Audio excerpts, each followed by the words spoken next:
Cancer यकीनन एक महलिक मर्ज है, लेकिन लाइलाज नहीं।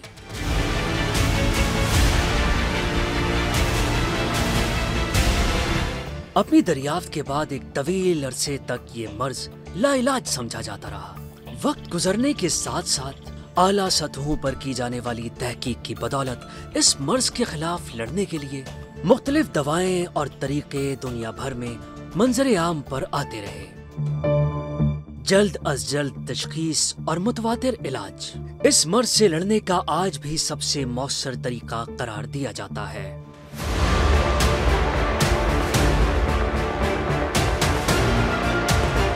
लेकिन इस बीमारी की पेचीदगियों, इलाज मुआलजे पर होने वाले अखराजात और इलाज के लिए दरकार तगोदो और भाग दौड़ के सबब बहुत से मुतासरा अफराद हौसला खोने लगते हैं।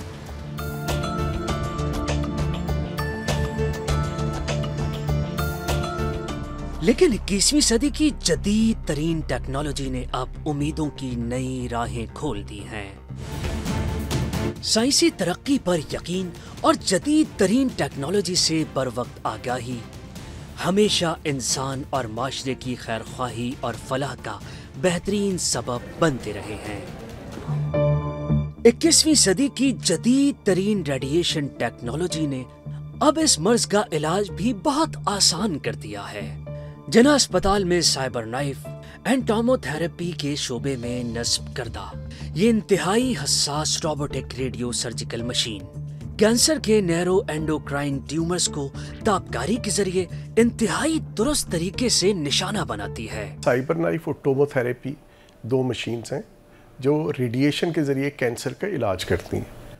जैसे ब्रेस्ट कैंसर है तो ब्रेस्ट कैंसर में बहुत से मरीजों का ट्यूमर जो होता है वो बिनाइन होता है, उनको जनरली सर्जरी या वैसे बगैर सर्जरी के भी आप फॉलो अप पे रखते हैं। लेकिन जिन मरीज़ों में ब्रेस्ट का कैंसर मलिग्नेंट निकल आता है उनमें ज़्यादातर मरीज़ों में सर्जरी भी चाहिए होती है, कीमोथेरेपी भी चाहिए होती है और रेडिएशन भी चाहिए होती है। तो बेसिकली हमारा जो डिपार्टमेंट है ये बेसिकली रेडिएशन के साथ कैंसर को ट्रीट करता है। पहले हम रेडिएशन करते थे पूरे एरिया को, पूरे एरिया, ब्रेस्ट का केस है पूरा ब्रेस्ट हिट होता था, मुंह का केस है तो पूरा मुंह हिट होता था, और ब्रेन का ट्यूमर है तो पूरा का पूरा ब्रेन हिट होता था। लेकिन फिर हमने देखा कि रेडिएशन के क्योंकि अपने साइड इफ़ेक्ट्स होते हैं, हमारी कोशिश होती है कि रेडिएशन सिर्फ उस हिस्से को लगे जो डैमेज है। इस अमल के दौरान मुतासरा टिश्यूज को ख़त्म कर दिया जाता है। इस तरीका इलाज में ट्यूमर के इर्द गिर्द वाक़े सेहतमंद टिश्यूज को नुकसान पहुंचने के इम्कानात भी कम से कम होते हैं। ये स्टीरियोटैक्टिक रेडिएशन तरीका इलाज कहलाता है। माहिरीन कहते हैं कि ये न सिर्फ एक महफूज तरीका है बल्कि इसके सबब किसी सर्जरी की ज़रूरत भी नहीं पड़ती। ये जिस्म में पैदा होने वाले मुख्तलिफ इक़साम के ट्यूमर्स को चीरा लगाए बगैर ख़त्म कर सकता है, और इस दौरान न मरीज को एनेस्थेसिया की ज़रूरत पड़ती है और न ही खून बहने का कोई इम्कान पैदा होता है। इसमें किसी दर्द का कभी कोई इम्कान नहीं होता। दूसरी जानिब इस तरीका इलाज की वजह से कीमोथेरेपी की जरूरत भी पेश नहीं आती। सिर्फ यही नहीं बल्कि मरीज चंद घंटों बाद घर भी वापस जा सकता है। पेशेंट आता है, एक मशीन के सामने लेटता है, बगैर बेहोशी, बगैर इंजेक्शन, बगैर एनेस्थीसिया के रोबोट उसके गिर्द कोई आप कह लें 23 मिनट्स घूमता है और पेशेंट्स के ट्यूमर को जला के ख़त्म कर देता है। बाल जो गिरते हैं, हेयर फॉल जो होता है बिकॉज ऑफ कीमो, ठीक है, कीमो होगी तो पूरे सर के बाल उतरते हैं, ये भी आईब्रोज भी जाती हैं, ये कीमो से होता है। लेकिन रेडिएशन जो होती है वो सिर्फ उस एरिया के बाल गिराती है जिस एरिया में रेडिएशन लग रही है। लेट्स सी कि अगर दिमाग का कोई ट्यूमर है तो जिस एरिया से रेडिएशन की बीम एंटर होगी वो एरिया सिर्फ डैमेज होगा, बाकी सर के बाल इंशाल्लाह सेव होते हैं। कराची के जना अस्पताल में नस्ब ये साइबर नाइफ सिस्टम अब तक जुनूबी एशिया में दस्तयाब चंद जदीद तरीन सहूलतों में शुमार किया जा रहा है। कराची के जिना अस्पताल में घुटने के कैंसर का कामयाब ऑपरेशन किया गया है। 35 लाख का इलाज मुफ्त में किया गया है। पहली बार कैंसर के मरीज को मसनूई घुटना लगाया गया है।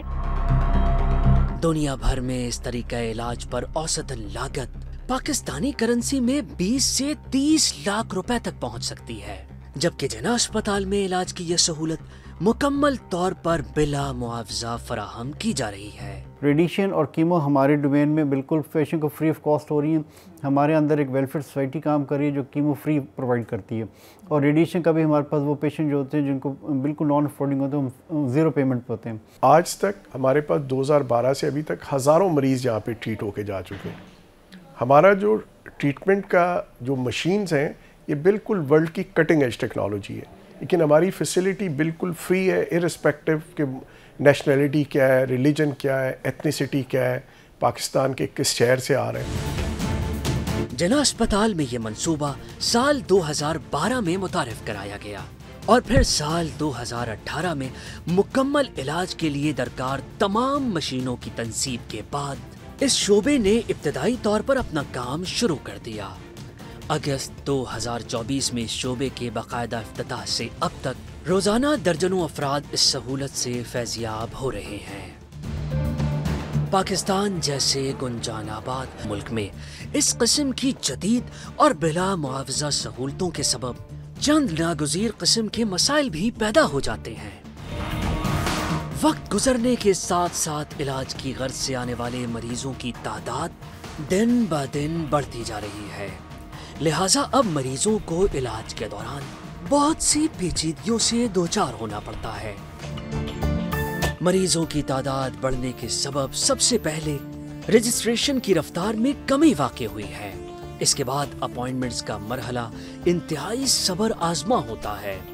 बार बार का इंतजार मरीजों के लिए एक बड़ा दर्द सर बनता जा रहा है। जैसे मैंने बताया कि सबसे पहले तो फर्स्ट कम फर्स्ट सर्व है कि जो पहले आएगा पहले उसका हक है, ठीक है। दूसरा ये है कि हमारी ट्रीटमेंट टीम जो है जिसमें रेडियोलॉजिस्ट, सर्जन, रेडिएशन ऑन्कोलॉजिस्ट ये सब मिल के बैठते हैं और उसके बाद इस बात का फैसला करते हैं कि क्या इस मरीज़ को रेडिएशन के साथ ट्रीटमेंट की ज़रूरत है या नहीं, और उसके बाद उसको ट्रीट किया जाता है। इंतजार गाह में बुनियादी सहूलतों का भी फुकदान है। इस सूरत हाल में दूर दराज से आए हुए मरीज सबसे ज्यादा मुतासर होते हैं। बैठने को जगह नहीं है किसी के लिए, देखे गर्मी इतनी, मरीज तो ज्यादा परेशान हो जाता है, साथ वाले तो होते ही होते हैं। प्रॉब्लम तो यही है कि दूसरे सिटी से आप आ रहे हैं और यहाँ पर अगर आपको कोई रेस्पॉन्स नहीं मिले तो आप बहुत डिसाइडेड हो जाते हैं। दूसरी जानिब अस्पताल के मेडिकल स्टोर्स पर अद्वियात दस्तयाब नहीं। इस सूरत हाल में माशी तौर पर कमजोर मरीजों को बाहर से इंतहाई महंगे दामों अद्वियात खरीदना पड़ती हैं। अभी हम सुबह से तकरीबन 8 बजे से आए, 1 बज रहा है, तो अभी दवा के लिए बैठे हुए कि यार अब दवा मिलेगी, कब मिलेगी दवा। 2 कलाक हो गए हम बैठा हुआ हूँ उधर, अभी बोल रहे दवाई नहीं है ये, और इंजेक्शन जो 40,000 रुपये का बाहर से मिल रहा है वो भी बाहर से ले लो। तकरीबन यहाँ पर लाइन में 10:30 बजे से लगे हैं, अभी तक दवाई नहीं मिली है, अभी मेडिकल से लेंगे जाके बात। बहुत से मरीजों को MRI, स्कैनिंग और इब्तिदाई रेडिएशन सेशंस के लिए 2 से 3 माह बाद की तारीखें दी जाती हैं। तो डेट दे देते हैं वो लोग भी, 2-2 महीने की, 3-3 महीने की, मरीज मर जाएगा। इस दौरान बहुत से मरीजों की हालत बिगड़ जाने का इम्कान होता है, क्योंकि अब फौरी इलाज की कोई सहूलत मयसर नहीं। डेट पे डेट दिए जाते, टाइम दिए जाते हैं, लेकिन टाइम इंसान की मज़ीद हालत बिगड़ती चले जाती है। मुल्क की बढ़ती हुई आबादी के पेश नज़र इस किस्म की कोई भी सहूलत कुछ ही अरसे में मरीजों के हुजूम की नजर हो सकती है। लिहाजा वफाकी और सूबाई हुकूमतों, मुखय्यर अफराद और फलाही तंजीमों की मुश्तरका कोशिशों से मुल्क भर में जगह जगह इलाज की ऐसी ही जदीद और बिला मुआवजा सहूलतों का जाल बिछा दिया जाए, ताकि टेक्नोलॉजी को 100% आवाम के मफाद में इस्तेमाल किया जा सके।